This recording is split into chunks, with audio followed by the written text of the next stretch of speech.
Hi there, smart drivers. Getting on the 401, the busiest commercial freeway in North America. Yes, there are a couple of freeways that are busier in California, but this is considered one of the busier ones.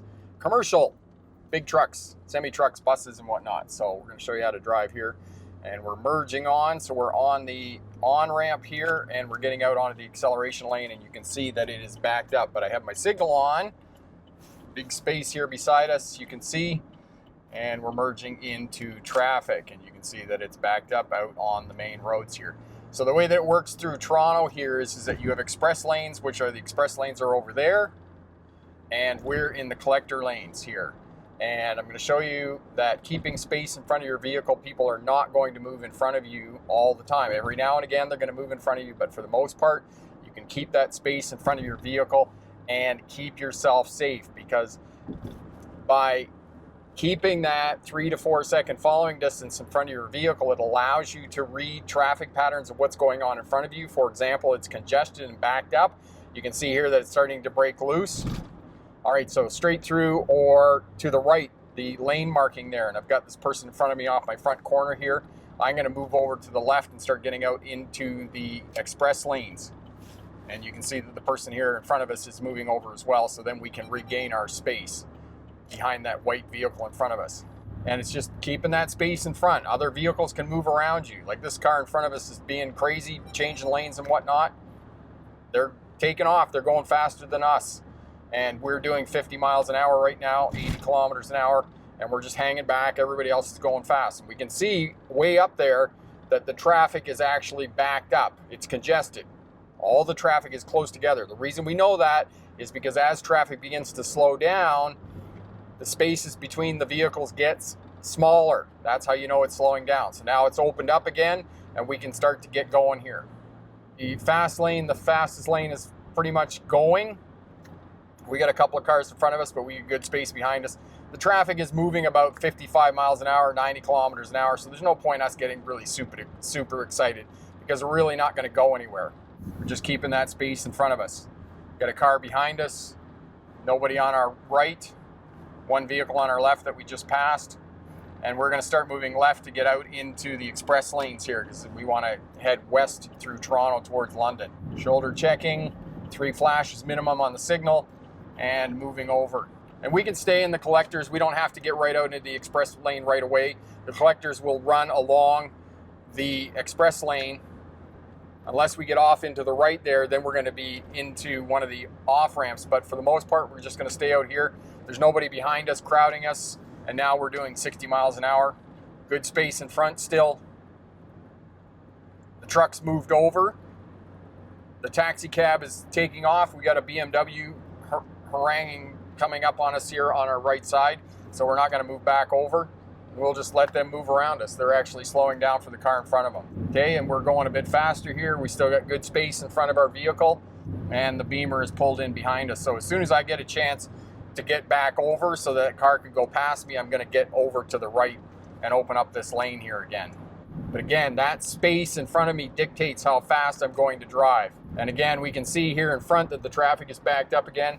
And I was going to move over there, but the guys moved right up beside me behind the taxi driver. And this, again, is one of the things that doesn't facilitate traffic flow. I was going to move over so this guy could get past me. Now the guy's sitting right behind me, and I can't get over.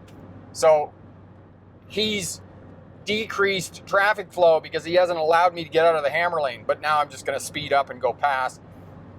And you can see I've still got that space in front of me, right?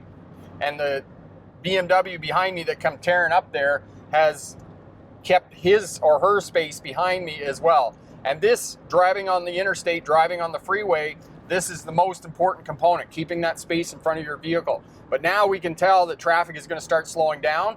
We got brake lights in the left in the express lane over here.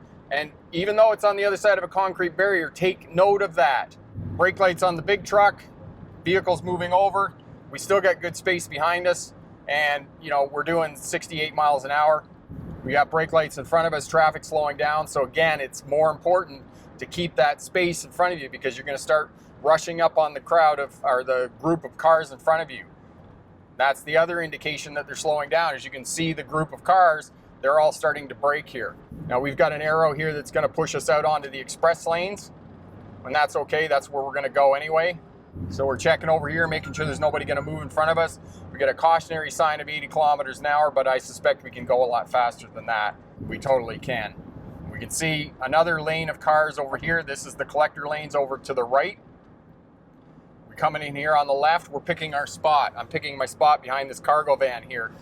And I shoulder check again, and we're good, okay? I'm okay in this lane. The continuity lines have stopped, so my lane's gonna continue, which is fine. But I don't like being in the extreme right lane when I'm driving on the freeway. So the car's going tearing past me here. Another Audi coming here. I'm gonna let him go. He's moved over into the next lane because I left my light on. I was laughing there because the Audi beat the Charger. Audi's gonna beat the Charger every day. That's just my personal opinion. Okay, and we're in behind the big truck. I don't like being in behind the big truck. First and foremost, the semi-truck's not gonna be going as fast. So signal on, truck's coming past me, and I shoulder check and merge over, okay? See how close that pickup truck was to the car in front? I don't like that, so I just let them go. Okay, he's pushing that car down the road.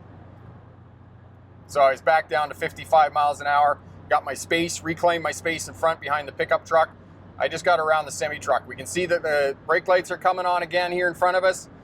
So we just have that space in front of us, and we don't have to slow down.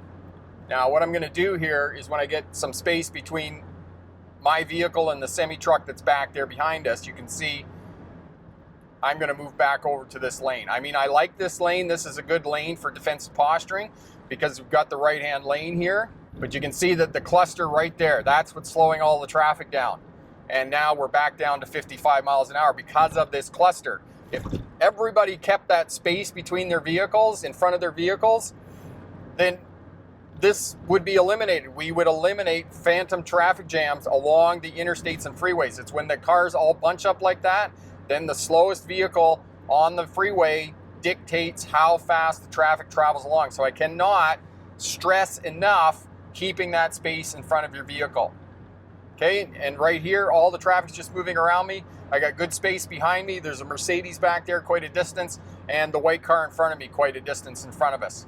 And this is what you want. And now we just drive along the freeway and we keep scanning ahead, well ahead. Now this is kind of a red flag for us. You saw the Tesla slow right down there.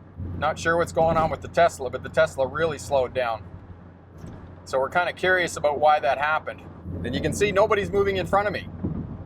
We're just driving here. We got our space and we're at 60 miles an hour now. So now I'm gonna set the cruise control.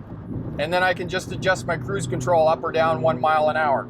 Okay, so the car moved in front of me, but it's going way faster than me. I got brake lights on again. The cars are starting to cluster up. The spaces between the vehicles is getting closer together. And I still got my lane. All the other vehicles are just moving around me. I'm not sure what that Tesla's doing. Speeding up, slowing down, speeding up, slowing down. Now there's an interesting thing on the car in front of us, the Audi that went past us. It's got a third brake light on the trailer hitch on the back of the car. Interesting that you have an Audi, but you have a brake light, and then it's a flashing brake light, so when they gets your attention of vehicles behind you, preventing tailgating. And the other reason that I dictate space in front is because tailgating crashes are the #1 reported insurance claims in North America. So it means that people are following too close and tailgating the vehicles in front of them. That's why I dictate space. Now I'm too close, so I kick the cruise off here and let the vehicle slow down. I'm not braking. I just have my foot off the accelerator to reclaim that space in front of my vehicle. And again, there aren't vehicles tearing in front of me all the time and taking that space up because they all bunched up again and they're all driving in a cluster. So now I'm just gonna resume, hit my cruise and go back to 60 miles an hour, and I'm gonna stay in this lane. And here comes the Tesla yet again. So we're not sure what's going on with the Tesla. All right, so traffic's opened up now. I still got that space in front of me and everybody else is moving out and around me. This is the key to driving well on the freeway.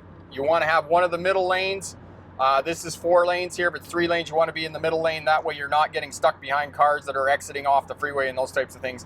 And then other vehicles can pass you on the left they can get around you and just move around you, but you can just keep that space in front of your vehicle, and as you can see, other people aren't moving in front of you. And as well, it reduces phantom traffic jams on the freeway because you're keeping that space. As you saw, every time the vehicle's bunched up, then you got to slow down, you got brake lights and those types of things. So I'm just on cruise control now, and I'm just tootling along the freeway here, keeping my space, and other vehicles are just going around me. Now, I would probably move back over one lane over to the right here as soon as I can, but I like this lane that I'm in. I got lots of space in front of me. Keep your space in front, be safe, read traffic patterns in front of you, and interpret the actions of individual road users on freeways. There's a lot of characteristics and traits of freeways that keep you safe. All the traffic is in one way. There's no slow moving vehicles on the roadways, and there's lots of lanes of traffic, and all the overhead signs are there. All of this is designed to reduce traffic crashes and allow you to travel at high speed. For another video, click here, and remember, pick the best answer, not necessarily the right answer. Have a great day. Bye now.